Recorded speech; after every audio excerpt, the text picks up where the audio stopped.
AITA for refusing full custody of my daughter after my husband asked for a divorce? I, 31F, have been together with my husband Alex, 33M, for 7 years, married for 4 years.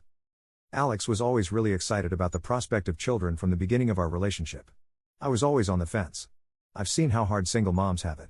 I promised myself I'd never be in that position. Plus, I work as a software engineer. I love my career and I didn't want to give it up to be a mom.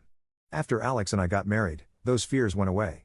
We were very much in love, I felt safe with him, I told him my fears and he said all the right things to make them vanish.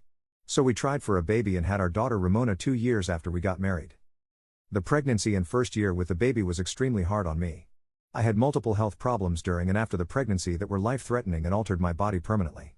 I was disabled and nearly died once in the 6 months after I gave birth, and during this time my husband grew distant and became angry frequently when we'd speak.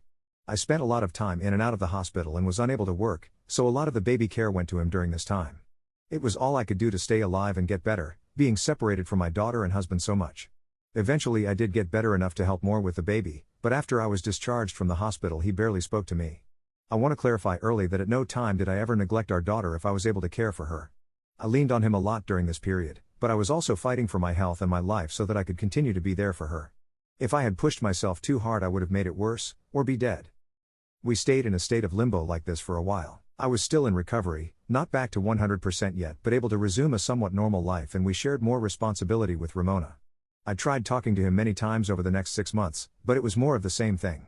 He wouldn't speak to me, or he'd get angry in every little thing I did, insist I was making things up and blame me for somehow criticizing him. It was a constant deflection from whatever was bothering him. I got another job about 9 months after the pregnancy, and things seemed to improve for a while, or at least I thought. Not long after Ramona's first birthday, Alex served me with divorce papers. He said he'd fallen out of love with me a long time ago and he was ready to start anew. I was in shock. Things had started to improve between us, but he explained it was because he decided to leave and he felt less unhappy. It was a Saturday when this happened, so I made sure he was going to be home to care for Ramona for the weekend, then I packed a bag and left until Sunday evening. I didn't say where I was going, and truthfully I didn't really go anywhere but drive. I drove 2 states over by the time I stopped. I needed to think. When I got back Sunday evening, he was pissed I'd left him alone with our daughter. He's always seemed really put off any time he had to care for her alone, this time was no exception. I sat him down and very carefully said I will grant you a no-contest divorce but I am not accepting full custody of Ramona. If he was only pissed before, he was explosive now, and everything he hated about me finally came out. That I was a horrible mother, that I wasn't strong enough to even be a mother, that I was too weak to carry a child and now I was abandoning her. I very calmly stated that I loved her dearly and would not abandon her, that I would pay child support and visit her every other weekend, that I would be there for her in any way I could, but I had been very clear with him when we got married that I would never be a single mom.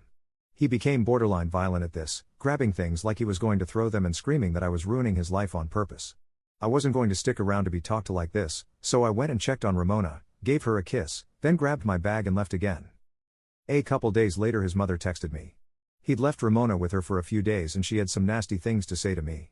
That a mother should never leave her child, etc. I told her it wasn't her business and that her son doesn't get a free pass to restart his life because his wife nearly died when she was pregnant and he became resentful with the responsibility. He's also blown up my phone asking me when I'm going to come back so you can take your daughter, but I've only replied I've already told you what's going to happen here. I love my daughter immensely and I will be a provider for her, I will always support her, but I won't be her primary parent. So, AITA? Have you looked into adoption? I wouldn't trust your husband with her. I'm sure you could find a nice family for her. Better than bringing her up feeling unwanted. Poor kid, that's all I can say. It sounds like your daughter is still very young. You and your ex should do the right thing by that child and put her up for adoption. She will then have parents who want and love her, and she won't even remember you too. It's best all around. You're certainly no more of an AITA than men who do the same thing. You're not wrong for granting his wish for a divorce. And you're not wrong for not letting him be single and free of responsibility. You both brought this child into the world so you both are responsible for her 50-50. What exactly that responsibility looks like will be determined by the courts. But in reality, neither one of you deserve this child that you're both fighting to get rid of. Hopefully an arrangement works out where at least someone loves this child the way that she deserves to be loved. Give the baby up for adoption, you're both AITAs and she deserves better. Sorry but neither of you should ever have been parents. Your poor kid.